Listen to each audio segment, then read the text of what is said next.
23 अगस्त 2003 को खूंखार आतंकवादी गाजी बाबा श्रीनगर में सीमा सुरक्षा बल यानी कि बीएसएफ की 61वीं बटालियन द्वारा किए गए एक ऑपरेशन में मारा गया था।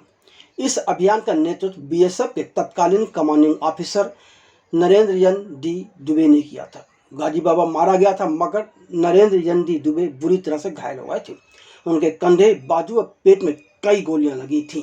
इसी सत्य घटनाक्रम पर निर्देशक तेजस प्रभा विजय देवस्कर फिल्म ग्राउंड जीरो लेकर आ रहे हैं, जो कि 25 अप्रैल को रिलीज होगी। इसी फिल्म के ट्रेलर के अवसर पर खुद नरेंद्र डी दुबे ने उस दिन का वाकया बयां किया। आप भी उन्हीं की जुबानी उसे सुने। मिस्टर नरेंद्र नाथ दत्त दुबे, जोरदार तालियां और रियल लाइफ हीरो हमारे साथ यहाँ पे।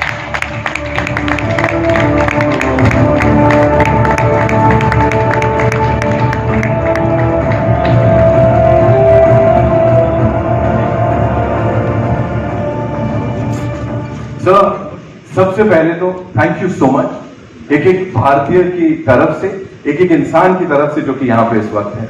How does it feel? जो मुझे पता है एक वो बात है, वो मैं उसके बारे में करूंगा कि इतना बड़ा ऑपरेशन कुछ 5 डेकेड्स का, उसकी बात नहीं होती थी, लेकिन यहाँ पे अब ये टीम लेके आई है, उसकी बात करूं। उससे पहले जो सर तालियां यहाँ पे एकदम फर्स्ट हैंड आपने देखा, इसको फील किया, what do you have to say sir?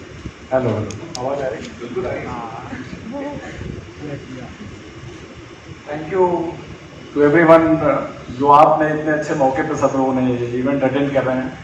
आपने बड़ा एक ऐसा सवाल पूछा कि बेसिकली और इमरान भाई साहब ने शुरू की ही बातचीत में इसकी चर्चा की थी। तो बॉर्डर सिक्योरिटी फोर्स में मैं 2 लाइन जरूर कहना चाहूंगा कि 60 साल के अपने एग्जिस्टेंस में इस ऑर्गेनाइजेशन ने नो वार नो पीस का जो रिकॉर्ड एस्टेब्लिश किया है, और कश्मीर के जो 15 साल शुरुआती टेररिज्म को कंट्रोल करने में जो इसका रोल रहा है, वो शायद आपके इस क्रिएशन के बाद से बहुत कुछ पब्लिक के सामने उभर के आया है। तो ये तो मैं सबसे पहले शुक्रगुजार हूं आप लोगों के लिए कि आपने एक ऐसा कंट्रीब्यूशन की हिस्ट्री चुनी, और 22 साल बाद ये इतना बड़ा ऑपरेशन इस रूप में पब्लिक के सामने पेश होगा, इसका हमने भी तब कल्पना नहीं किया था। एंड मेरा थैंक्स उस सबके लिए जो इस पूरे क्रिएशन से जुड़े हुए हैं, किरदार से जुड़े हुए हैं, कहानी से जुड़े हुए हैं, और प्रोडक्शन हाउस को, और शहीद बलबीर सिंह को मैं सलाम करना चाहूँगा जो इस ऑपरेशन में जिन्होंने अपनी अंतिम शहादत दी थी। हमारे ऑपरेशन के जो पार्ट थे, मेरे कलीग जिनुन चंद्रन जो है बैठे हुए हैं, और बाकी सब लोग, मुझे आपसे ये बात इस पे कहनी थी। सर, एक बात जिसके बिना हम जाने नहीं दे सकते आपको, वो ये है, प्लीज हमें बताइए वो असली प्रहार से पहले, हालांकि this went on for 2 years, 2 साल तक वो मिशन चलता रहा, प्रहार के ठीक पहले क्या चल रहा था सर? गाजी बाबा के इंडियन सॉइल पर 9 साल का एग्जिस्टेंस था, जिसमें तमाम सारे जितने उसने वायलेंस किए थे, उसमें जेएनके असेंबली अटैक और पार्लियामेंट अटैक उसका लैंडमार्क ऑपरेशन था, जिससे कि एक तरह से यह पता लगा कि यह ऑर्गेनाइजेशन बनने के 1.5 साल के अंदर गाजी बाबा के जरिए इतना बड़ा कांड कर सकती है केंद्र के राजधानी में, दिल्ली में, जबकि पार्लियामेंट सेशन में थी। तो he was declare proclaimed offender by the POTA court. उसके बाद से गाजी बाबा जो है वो हॉट प्रॉपर्टी था, सारी ऑर्गेनाइजेशन को उसकी तलाश थी, और उसके तलाश में हम भी लगे हुए थे। हम कश्मीर में उससे पहले जो लास्ट मिलेनियम के 10 साल थे उसमें मैं 3 साल था, और बाद वाले में जो पीरियड था, तो इस ऑपरेशन में शायद उसने भी प्राइम मिनिस्टर महोदय के विजिट को एक सही टाइम चुना था कि जब वो बता सके कि पब्लिक में कि मेरी एग्जिस्टेंस है, और वो थोड़ा एबव बोर्ड गया और जोश में आया और अपना अड्डा उसने श्रीनगर सिटी में शिफ्ट किया। इसी कार्रवाई में हमको जो क्लू मिला, ये 72 घंटे की कंटिन्यूअस चलने वाली कहानी है, जिसमें 72 आवर्स लगे थे। उस 72 आवर्स में ना कोई सोया था, ना किसी ने रेस्ट लिया था, क्योंकि वो ब्रेक हो ही नहीं सकता था। और उसके चलते चलते कंटिन्यूअस उसको हमने चेंज किया, फॉलो किया, और करने के बाद जब हम अंतिम प्रहार वाले मुद्दे पर गए, तो हमको पता था कि एक ऐसा आदमी है जो इससे पहले 3 बार कार्डन से बच के निकल चुका है, और आज के रात अगर ये बच के निकल गया तो इसको मिलना बड़ा ही मुश्किल है इसका। तो मैं उससे अगले दिन 30 का व्रत था वाइफ का, उन्होंने बोला था कि कल आप आएंगे सवेरे तो हम चलेंगे कहीं। तो मैंने बोला देखो आज बड़ा टेढ़ा ऑपरेशन है, it is very difficult to say क्या होगा। तो उस मॉर्निंग में किसी को कुछ नहीं पता था कि कौन रिटर्न होके आएगा, और हमको 100% पता था कि इस हाइट के अंदर गाजी बाबा बैठा हुआ है।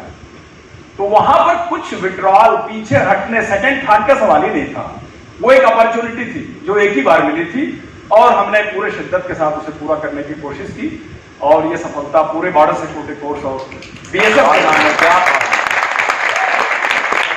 आखिरी सवाल, मैंने सुना है कि there is a bullet that's still lodged somewhere in your body, ऐसा है क्या कि हाँ, मेरे ग्रेटर सियाटिक नाच में बुलेट राइट सेंटर के और स्पाइनल कार्ड को ब्रूज करके ग्लूटल रीजन में पड़ी हुई है। तो it's a souvenir of that operation, इसलिए कि उसको ऑपरेट करके निकालना, दोबारा गोली खा के जो तकलीफ होती है उससे बड़ी तकलीफ उसे बाहर निकालना। तो doctors have been kind enough to me that they have left it alone and बस है वो एक्सरे में देख इसके बाद जरा फिल्मी कहानी सुना दीजिए जो मेडल की थी। यस, उस रात में यहाँ पर एक डायरेक्टर जनरल का कमेंडेशन डिस्क होता है जो स्टील प्लेट का होता है, उसका शायद डायमीटर 1 इंच का होगा, वो मैंने लगा रखा था यूनिफॉर्म में। पैरा जैकेट के अंदर एक्चुअल यूनिफॉर्म पे था वो। तो सब कुछ कहानी खत्म हो गई, ऑपरेशन थिएटर से यूनिफॉर्म को काट के डॉक्टर्स ने फैमिली को दे दिया। 2 दिन बाद वो यूनिफॉर्म वॉशरमैन ने जो वॉश किया तो उसकी पिन उसके हाथ में चुभी, तो वो ला करके मेरे वाइफ को दिया। वो पूरी प्लेट ने कंप्लीट एक बस्ट लिया था AK-47 का और वो प्लेट पूरी क्रश हो गई थी और उसने 3 शॉट मेरे आर्म पिट में डिफ्लेक्ट कर दिया। Otherwise 1 shot was enough to end the life. वो डिस्क अभी हमने इंसिग्निया के तौर पे रखा हुआ है और